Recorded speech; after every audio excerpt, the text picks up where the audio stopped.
Hello everyone, स्वागत है आपका अनलर्निंग पाठशाला में।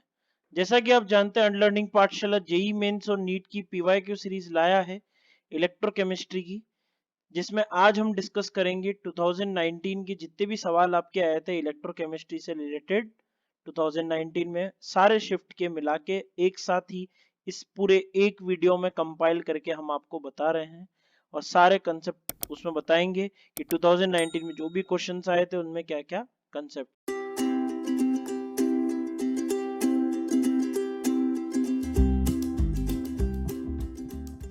क्या कहना चाहता है फर्स्ट क्वेश्चन में आपको डिफरेंट टाइप की रिएक्शंस के ई नॉट बता रखे हैं। आपको सारे स्पीसीज के ऑक्सीडाइजिंग पावर का आपको क्या बताना है, ऑर्डर बताना है। ऑक्सीडाइजिंग पावर जैसे कि ये आपका highest oxidation cell oxidation number वाले स्पीसीज का ऑक्सीडाइजिंग पावर बतानी है। तो इसका मतलब तो अपन डायरेक्ट ही देख लेते हैं, जिसकी ई नॉट की वैल्यू आपकी ज्यादा होगी उस आयन की ऑक्सीडाइजिंग पावर क्या होगी, उतनी ही ज्यादा होगी, क्योंकि उसका रिडक्शन और भी ज्यादा अच्छा होगा तो दूसरे को ऑक्सीडाइज क्या करेगा, ज्यादा अच्छे से कर पाएगा। तो उस हिसाब से आंसर आप अपना देख लीजिए, सबसे ज्यादा किसका होगा, कोबाल्ट+3 का, फिर कोबाल्ट+3 का, उसके बाद आपका किसका होगा 1.67 जो कि है Pb+4 का। उस हिसाब से आंसर क्या हो गया, ऑप्शन नंबर 2। तो सिंपल आपका ऑक्सीडाइजिंग पावर के ऊपर बेस्ड ये सवाल। नेक्स्ट सवाल पे चलते हैं। Which of the following graph between the molar conductivity versus lambda c is correct? जैसा कि अपन जानते हैं आयनिक मोबिलिटी आपकी KCl की ज्यादा होती है, जिस वजह से मोलर कंडक्टिविटी इसकी ज्यादा होगी NaCl से, और दोनों का ग्राफ पैरेलल में आता है, कभी कटता नहीं है, जैसा कि 2 और 4 में बताया। तो वो सिर्फ कंफ्यूजन के लिए था, तो आपका आंसर क्या हो जाएगा उस हिसाब से 1। नेक्स्ट सवाल पे चलते हैं। इस तरीके का ग्राफ आपके स्ट्रॉन्ग इलेक्ट्रोलाइट के लिए ही बन सकता है, ध्यान रखें इस बात का। क्वेश्चन नंबर 3 पे चलते हैं। Conductivity always increases with decrease in concentration of electrolyte and molar conductivity increases with decrease in concentration of electrolyte. नहीं, बिल्कुल गलत। कंसंट्रेशन बढ़ाएंगे उल्टा तब कंडक्टिविटी इंक्रीज करेगी, क्योंकि नंबर ऑफ आयंस इंक्रीज हो जाएंगे पर यूनिट वॉल्यूम। तो स्टेटमेंट 1 इज रॉन्ग। और molar conductivity always increases with decrease in concentration of electrolyte, बिल्कुल सही। आपने ये फॉर्मूला देखा होगा K/V। ठीक है, अब अपन ऐसा बोलते हैं कि अगर कंसंट्रेशन डिक्रीज होगी तो वॉल्यूम इंक्रीज ज्यादा होगा, हालांकि K क्या होगा, डिक्रीज होगा।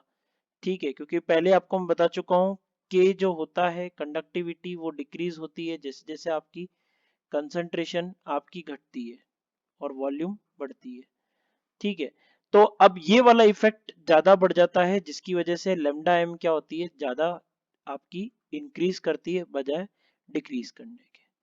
तो वी वाला फैक्टर ज्यादा हो जाता है के वाले फैक्टर से, इसलिए लेमडा एम ओवरऑल इंक्रीज करती है।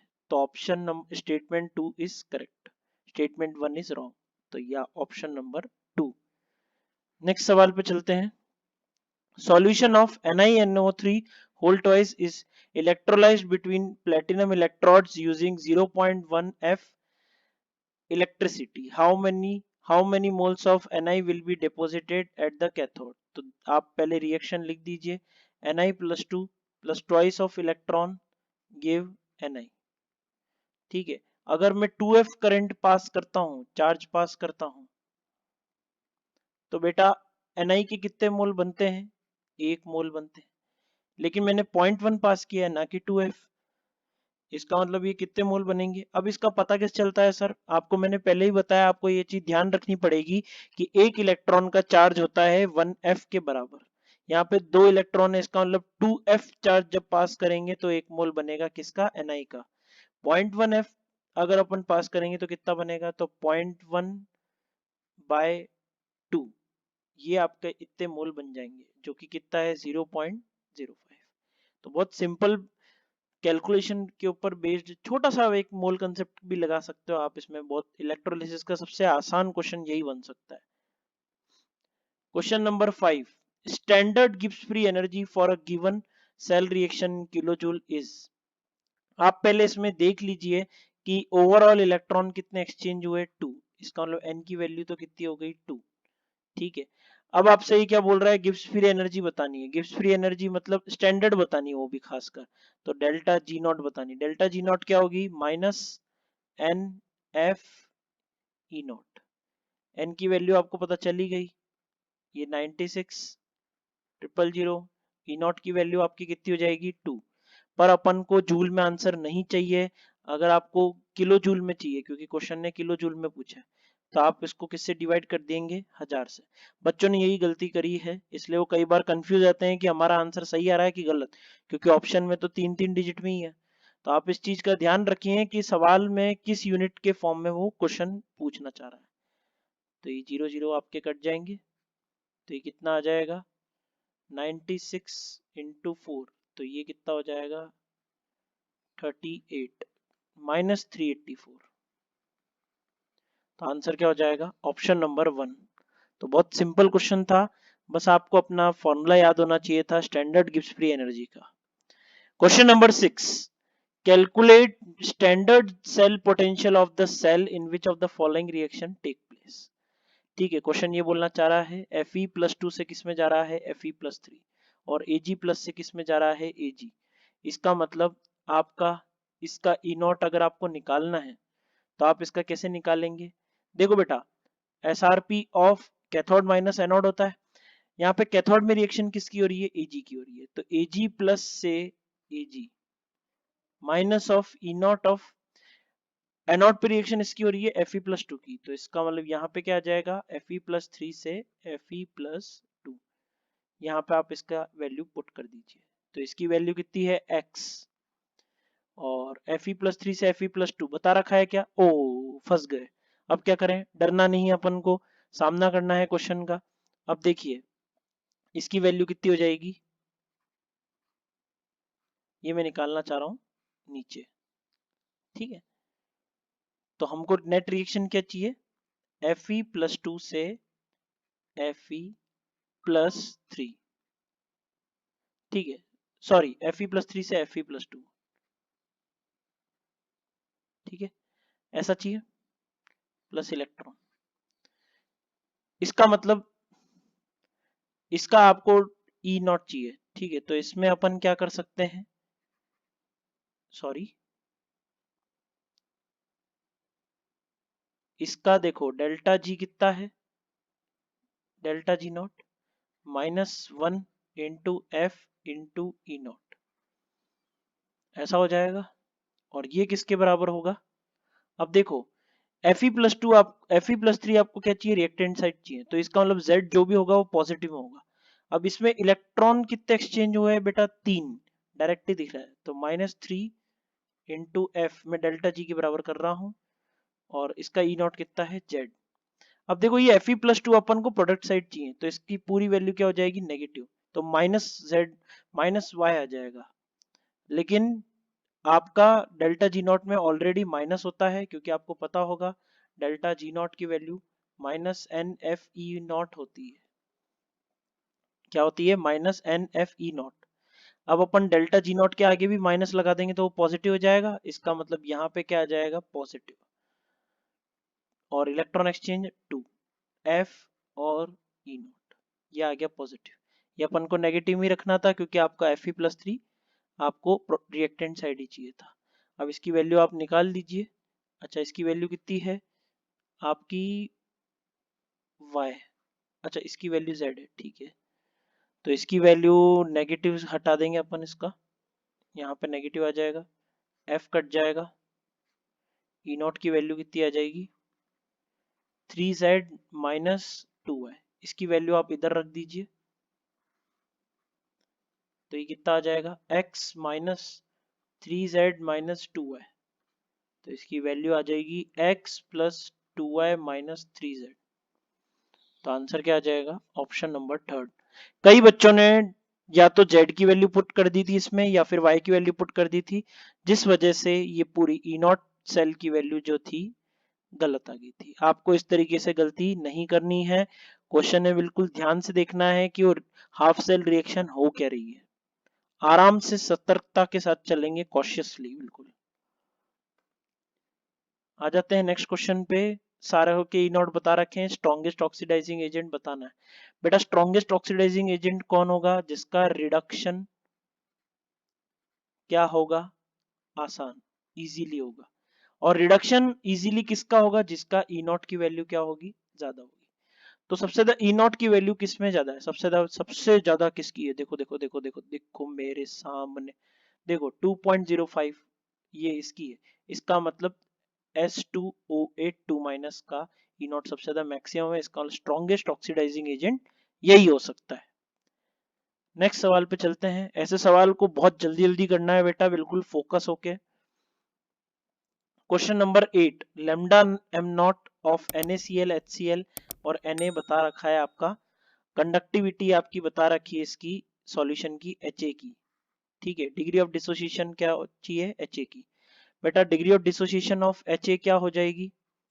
लेमडा एम, जिस कंसंट्रेशन पे भी आपको निकालना है, अपॉन लेमडा एम नॉट, जितना मैक्सिमम वो हो सकता है। तो लेमडा एम की वैल्यू तो अपन को पता है क्या? नहीं, कंडक्टिविटी की पता है। लेमडा एम की वैल्यू आपको क्या करनी पड़ेगी? निकालनी पड़ेगी। और लेमडा एम नॉट भी आपको क्या करनी पड़ेगी? निकालनी पड़ेगी। तो ऐसा करते हैं, पहले अपन उस कंसंट्रेशन पे जिसपे अपन को डिसोसिएशन निकालना है, उस पे अपन लेमडा एम निकालते हैं। तो लेमडा एम का फॉर्मूला क्या होता है? 1000K/C, ऐसा होता है। ये फॉर्मूला आप ध्यान भी रखें, यहां से जब भी आपका लेमडा आएगा, हालांकि मेरे को बताना नहीं चाहिए लेकिन ये बता रहा हूं मैं तब भी, इस चीज का ध्यान रखें। जब भी आप ये लेमडा एम का वाला फॉर्मूला, यही वाला फॉर्मूला यूज करते हैं, हमेशा आप H centimetre square mole inverse में आपकी इसकी यूनिट आती है। इस चीज का बिल्कुल अच्छे से ध्यान रखना। कई सारे बच्चों को ये चीज पता नहीं होती है। इससे लेमडा एम की जो भी यूनिट आती है वो क्या आती है? H centimetre square mole inverse. ठीक है, 1000K/C जब भी आप इस्तेमाल कर रहे हो, इस चीज का ध्यान रखना, बस एक खास पॉइंट ये है। तो डायरेक्ट वैल्यू आप पुट कर दीजिए, 5 × 10⁻⁵ अपॉन 10⁻⁻3। तो ये आ जाएगा 10⁻²। 10⁻², ये कट गया, ये कट गया, ये कट गया, तो ये कितना आ गया? 50। ठीक है, ये आपका कितना आ जाएगा? 50। एक बार वापस देख भी लेते हैं।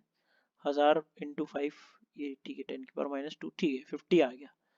हाँ जी, ये तो आ गया आपका lambda M. Lambda M naught कैसे निकालेंगे? अब लेमडा एम नॉट HA का निकालना है। इसका मतलब lambda M of H plus lambda M naught of E minus, ये आपको चाहिए। Lambda M of HA plus आपको कहां से मिलेगा? देखो HCl से मिलेगा आपको H प्लस, और आपको एनाइन में क्या चाहिए? A माइनस, जो कि क्या मिलेगा? यहाँ से मिलेगा। अब अपन को कौन सी चीज नहीं चाहिए? एक तो Na नहीं चाहिए अपन को, और H, और Cl नहीं चाहिए। इसका मतलब NaCl वाले से क्या करना पड़ेगा? माइनस। तो इस पूरे को अपन क्या लिख सकते हैं? Lambda M of Na E plus lambda M naught of HCl, जिस आयन का आपको चाहिए है उसको पॉजिटिव में रखो, माइनस जो आयन आपके नहीं चाहिए तो उससे, उस इलेक्ट्रोलाइट से आप क्या कर लो? माइनस। बहुत सिंपल क्वेश्चन है। तो यहाँ पे वैल्यू आप पुट कर दीजिए। Na की कितनी चाहिए भैया? 100.5 प्लस ये कितना आ जाएगा आपका HCl का? 425.9 माइनस 126.4। इसकी वैल्यू आपकी कितनी आ जाएगी पूरी की पूरी? तो इसकी आ जाएगी 526.4 माइनस 126.4। तो इसकी वैल्यू आ गई आपकी 400 लगभग। ये आ गई। सेम यूनिट है दोनों की, H centimetre square mole inverse. ठीक है, अल्फा की वैल्यू आप निकाल लीजिए, वैल्यू पुट करके 50/400। तो ये कितनी आ जाएगी? और ये कितना आ जाएगा? 1/8। 1/8 मतलब 0.125। तो सिंपल सवाल था आपका। ये वाला सवाल ऐसा था जो पहली बार जेई ने पूछा था। अभी तक अपन ने जितनी भी PYQ सीरीज देखी है, इस वाले फॉर्मूले का एक भी क्वेश्चन अभी तक नहीं आया, लेकिन 2019 में एकदम से आ जाता है। इसका मतलब आप हमारी PYQ सीरीज को देखते रहिए, हम आपको ऐसी ऑब्जर्वेशंस बताते रहेंगे अपने अपने। तो आप इस चीज का ध्यान भी रखिए, जो जो फॉर्मूला आपको बताया जा रहा है, जैसे कि ये वाले फॉर्मूला में लैम्डा एम की यूनिट, ये कई सारे बच्चों को पता नहीं होती है, बस वो रट के चल जाते हैं ये वाला फॉर्मूला। आपको यूनिट के साथ साथ भी ध्यान रखना है जो भी आप फॉर्मूला देखें। नेक्स्ट सवाल पे चलते हैं। Question number 9, standard electrode potential E naught and its temperature are, temperature coefficient आपको बता रखा है। सेल रिएक्शन ये है, ठीक है। स्टैंडर्ड रिएक्शन इंथैल्पी आपको बतानी है, स्टैंडर्ड रिएक्शन इंथैल्पी, ठीक है। डेल्टा जी नॉट क्या होती है आपकी, delta H not minus T delta S not. इसका मतलब डेल्टा एच नॉट की वैल्यू कितनी हो जाएगी, delta G not plus T delta S not, ये हो जाएगी। अब डेल्टा जी नॉट की वैल्यू कितनी होती है बेटा, एन एफ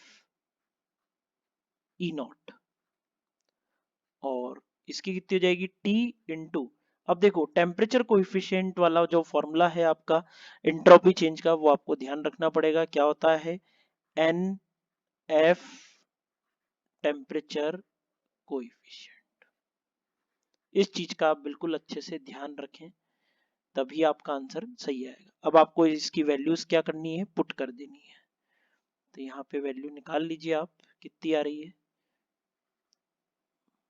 ठीक है। एन एफ को मैं कॉमन ले लेता हूँ, E naught minus plus T into d E naught by d T.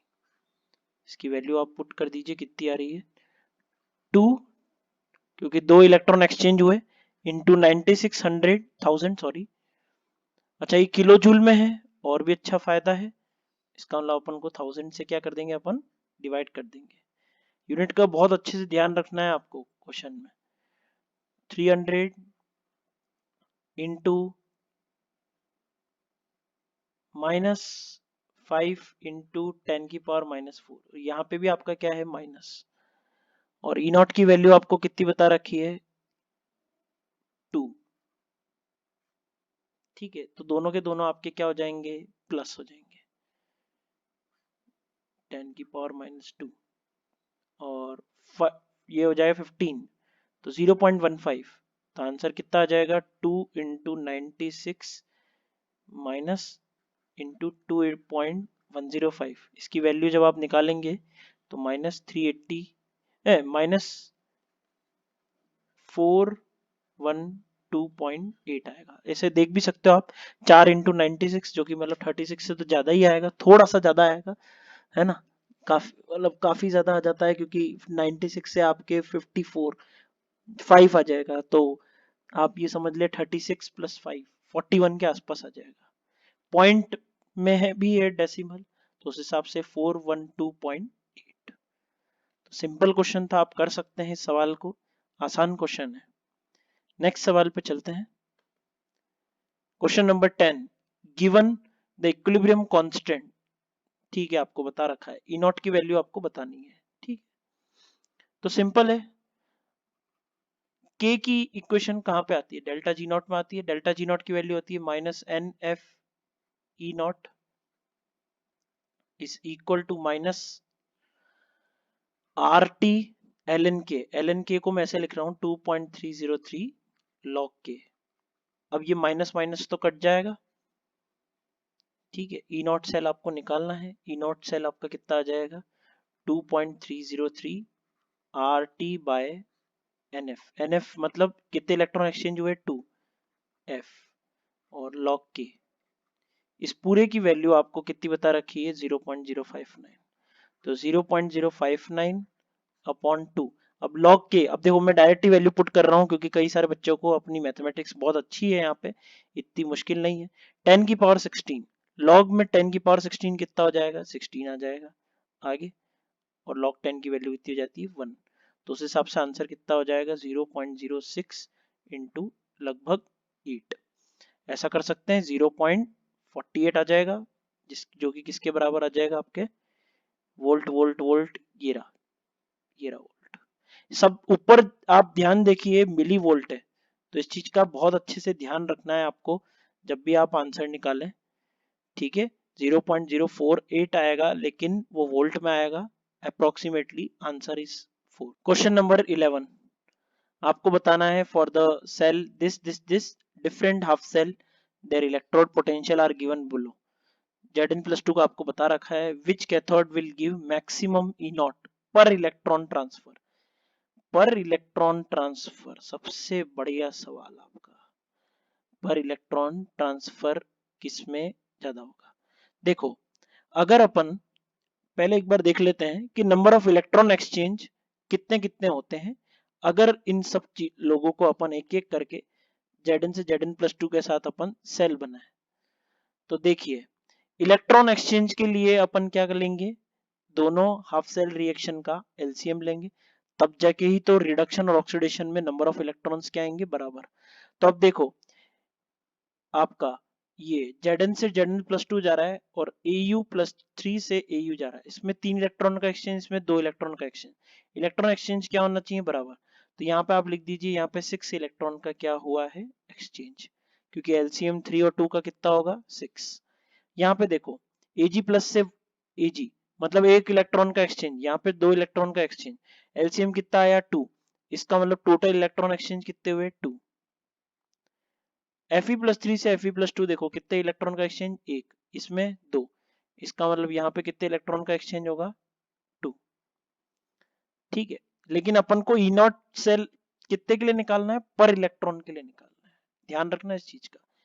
तो अपन पहले इलेक्ट्रॉन एक्सचेंज देख रहे हैं, तो Fe+2 से Fe 2 इलेक्ट्रॉन का एक्सचेंज, यहाँ पे भी 2 इलेक्ट्रॉन का एक्सचेंज, एलसीएम लिया तो यहाँ पे भी कितना आएगा, 2 इलेक्ट्रॉन का एक्सचेंज। ठीक है, ये अपन को आ गया समझ में। अब अपन को बताना है मैक्सिमम ई नॉट किस में आएगा, पर इलेक्ट्रॉन ट्रांसफर। तो हम एक जनरल बेसिस पे फॉर्मूला अपन ई नॉट सेल का क्या लिखेंगे, E naught of cathode minus anode. Anode ओ कैथोड कौन होगा, ये सब चीजें, ये सब लोग, ठीक है। ई नॉट ऑफ कैथोड, और एनोड पे रिएक्शन किसकी हो रही बेटा, Zn से Zn+2 की, तो माइनस ऑफ माइनस 0.76। ये चीज तो सब जगह क्या होगी, कॉमन होगी। अब आप हर एक का वैल्यू निकालते रहिए, और पर इलेक्ट्रॉन के लिए अपन अलग से निकालेंगे। तो मैं एक केस का निकाल रहा हूं, बाकी सब केसेस का मैं डायरेक्ट बताऊंगा। तो मैं जैसे पहला केस ले रहा हूं Au+3 से Au के लिए, उसके लिए ई नॉट सेल आपका कितना आएगा। देखो अगर 6 इलेक्ट्रॉन का इलेक्ट्रॉन ट्रांसफर है, इसमें दिख भी रहा है अपन को 3 और 2 का एलसीएम 6 इलेक्ट्रॉन का ट्रांसफर जब होता है, ई नॉट सेल की वैल्यू कितनी होती है, 1.40 प्लस 0.76। इसका मतलब इसकी वैल्यू कितनी आ जाएगी, 2.16। 6 इलेक्ट्रॉन का जब ट्रांसफर होता है तो ई नॉट सेल की वैल्यू कितनी होती है, 2.16। एक इलेक्ट्रॉन ट्रांसफर में ई नॉट सेल की वैल्यू कितनी हो जाएगी, 2.16 अपॉन 6। इसका मतलब जो भी आपका ई नॉट सेल आ रहा है, उसको अपन को जितने इलेक्ट्रॉन एक्सचेंज हुए उससे क्या करना है, डिवाइड करना है। तो 1.3 के आसपास आएगा, 1/3 के आसपास आएगा। ऐसे ही अपन किसके लिए निकाल लेते हैं, Ag+ के लिए निकाल लेते हैं।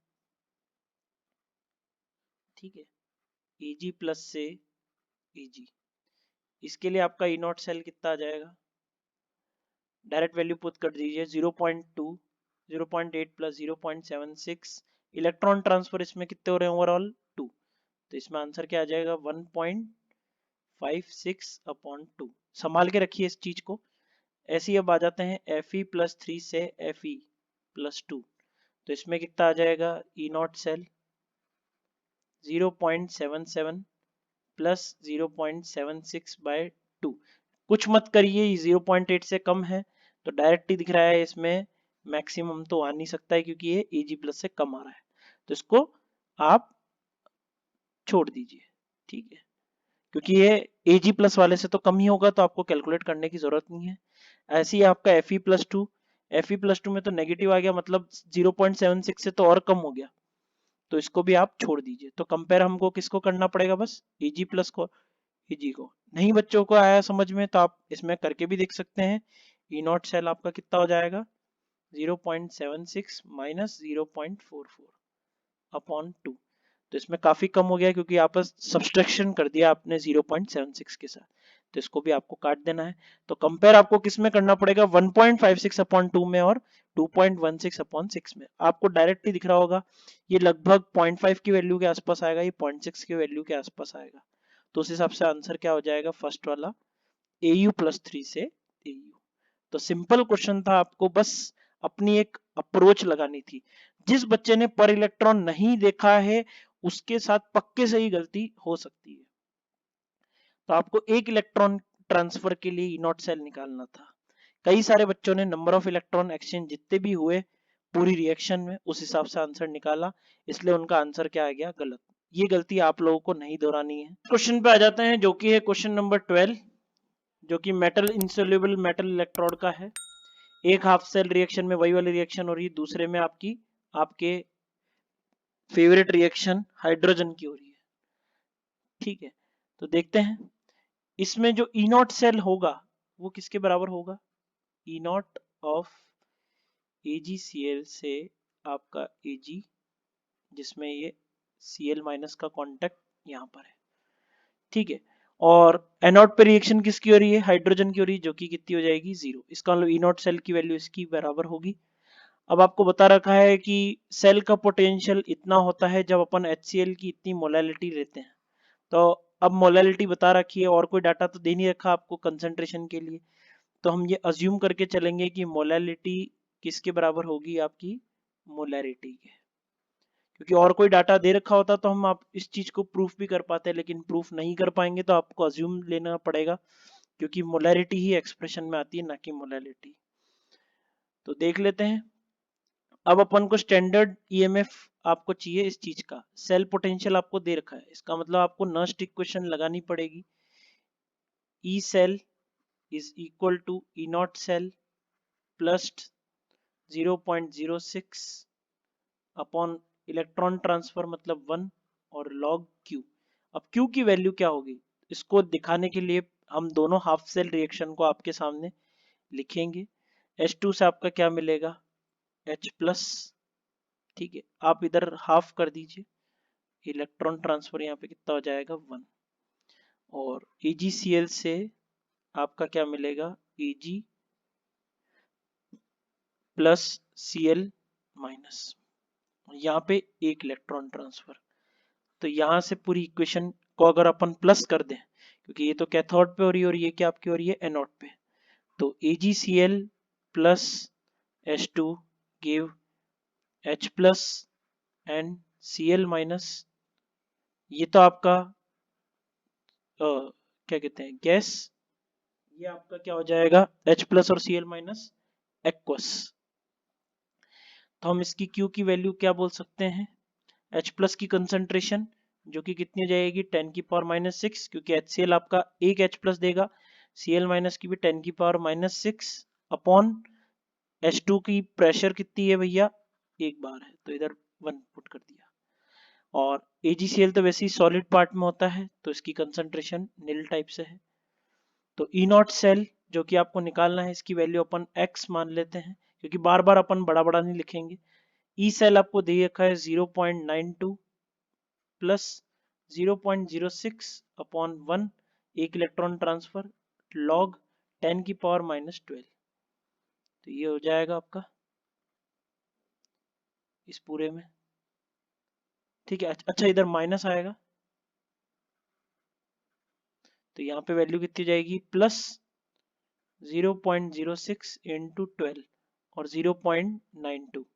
x की वैल्यू कितनी हो जाएगी, 0.92 माइनस 0.72 मतलब 0.2 वोल्ट। इस चीज का ध्यान रखना, जो मेरे से गलती हुई है वो आप लोग गलती मत करना, नस्ट इक्वेशन में माइनस होता है। तो डायरेक्ट ही आपने पुट कर दिया, तो यहाँ पे वैल्यू कितनी आ जाएगी, 0.2 वोल्ट। तो बहुत सिंपल सा क्वेश्चन है, बस आपकी अप्रोच सही होनी चाहिए। नेक्स्ट क्वेश्चन पे चलते हैं। If the standard electrode potential for the cell is 2 volt, equilibrium constant for the reaction is, approximately आपको बताना है कितना होगा। तो ऑब्वियस ही बात है, वापस से वही टाइप का क्वेश्चन है। आपका डेल्टा G0 की वैल्यू आपकी कितनी होती है, -NF minus N F E naught, उसकी वैल्यू कितनी होगी minus R T L N K, E के टर्म्स में आंसर है मतलब एल एन के अपन इस्तेमाल करेंगे। तो यहाँ पे वैल्यू अगर माइनस माइनस पुट कर दीजिए तो कट जाएगी आपकी। एन की वैल्यू कितनी है 2, एफ की वैल्यू 96,000 इंटू ई नॉट की वैल्यू आपकी कितनी हो जाएगी 2, आर की वैल्यू 8 और टी की वैल्यू कितनी हो जाएगी 300, और ये आपका आ गया एल एन के। ये 0 0 0 कट जाएगा आपका, ऐसे कट गया आपका 2 2, ये 4, ये आपका 2 कट जाएगा, इससे 6 से डिवाइड कर दीजिए, 960 बाय 6 ई की पावर इज इक्वल टू के की पावर। अब 960 बाय 6 कितना हो जाएगा 160, तो के की वैल्यू कितनी हो जाएगी ई की पावर 160। नेक्स्ट सवाल पे चलते हैं, question number 14, anodic half cell of lead acid battery is recharged using electricity 0.05 PbSO4 electrolyzed during the process is। Half cell reaction इसकी क्या होगी, PbO2 बनता है, इसका मतलब PbSO4 से क्या बनेगा आपका Pb+4, PbO2 में Pb+4 में होगा, यहाँ पे क्या होगा +2 में, इसका मतलब कितने इलेक्ट्रॉन का लॉस होगा 2 इलेक्ट्रॉन। अब देखिए इस इक्वेशन के हिसाब से अगर अपन चले, अच्छा अपन को यहाँ पे ग्राम्स में बताना है आंसर, तो 2F जब अपन चार्ज पास करते हैं कितना इलेक्ट्रोलाइज होता है अमाउंट ऑफ PbSO4 इलेक्ट्रोलाइज्ड 1 मोल होगा, और 1 मोल का मास कितना है बेटा 303, और अपन ने चार्ज कितना पास किया है 0.05। पहले आपको इक्वेशन निकालनी है, हाफ सेल रिएक्शन लिख दिया आपने, उसके बाद आप इक्वेशन से कंक्लूजन निकालो कि 2F चार्ज पास करेंगे तो 303 ग्राम आपको मिलेगा। अपन को चार्ज कितना पास कराना है 0.05, तो उसमें आपको कितना मिलेगा 0.05 बाय 2 इंटू 303, ये आपका मिल जाएगा अमाउंट ऑफ PbSO4 इलेक्ट्रोलाइज्ड। अब इसकी अमाउंट आप निकाल लीजिए कितना आ रहा है, तो 303, तो 0.0 इसको अपन ऐसे लिख सकते हैं 303 बाय 120, 1 बाय 120, 20 इंटू 2, ये आपका आ जाएगा 303 बाय 40, इसको 40 से आप डिवाइड कर दीजिए, ग्राम्स में आपका आ जाएगा कितना आ जाएगा ये, इसकी वैल्यू अगर अपन निकाले तो 7 और ये 2 3, मतलब 7.6, 76 को डिवाइड करा 10 से, तो 7.6 क्या लगभग अपना आंसर आ जाएगा। तो बहुत सिंपल सवाल था इलेक्ट्रोलिसिस का, बस आपको अच्छे से कैलकुलेशन करनी थी। नेक्स्ट सवाल पे चलते हैं, question number 15, electrolytes used in a plating of gold and silver respectively are. हमेशा इसका साइनाइड सॉल्यूशन ही बनाते हैं अपन, इसलिए आंसर क्या हो जाएगा 3। इसके जो कॉम्प्लेक्सेस होते हैं वो सिर्फ साइनाइड के साथ ही बन पाते हैं, सॉल्यूबल सॉल्ट्स, सॉल्यूबल इलेक्ट्रोलाइट्स, इसलिए अपन इसका ही इस्तेमाल करेंगे। ये मेटलर्जी में भी आपको पता लगता है, क्योंकि ये सवाल इलेक्ट्रोप्लेटिंग का आ गया, जहाँ पे इलेक्ट्रो आ गया शब्द वहां पे अपन इलेक्ट्रोकेमिस्ट्री भी जोड़ सकते हैं। तो अगले पार्ट में मिलेंगे आपको यही इसी जोश के साथ, बस आप हमारे साथ लगे रहिए, हम आपको सारे कंसेप्ट बताते रहेंगे। अगले पार्ट में ध्यान रहे हम 2020 के जितने भी क्वेश्चंस हैं, सितंबर के भी और जनवरी के भी, सारे क्वेश्चंस अपन डालेंगे और देखेंगे उनको, बिल्कुल मिक्स पार्ट बना देंगे, क्योंकि कई बार आपकी दिक्कत आ रही है कि सर इसमें सितंबर शिफ्ट का कौन सा है, जनवरी शिफ्ट का कौन सा है, तो हम तीनों को, दोनों शिफ्ट को मिला के ही अपन पूरा एक वीडियो बनाएंगे, उस वीडियो को आप जरूर देखिएगा, जल्दी आपके अनलर्निंग पाठशाला में आने वाला है। आने के लिए अगर आपको पता लगाना है कि कब आने वाला है, तो उसके लिए आपको एक बहुत बड़ा सा काम करना पड़ेगा, हमारे लिए तो बड़ा ही है, आपको बेल आइकन को दबाना है अनलर्निंग पाठशाला के, जिससे कि आपके पास तुरंत नोटिफिकेशन पहुंच जाए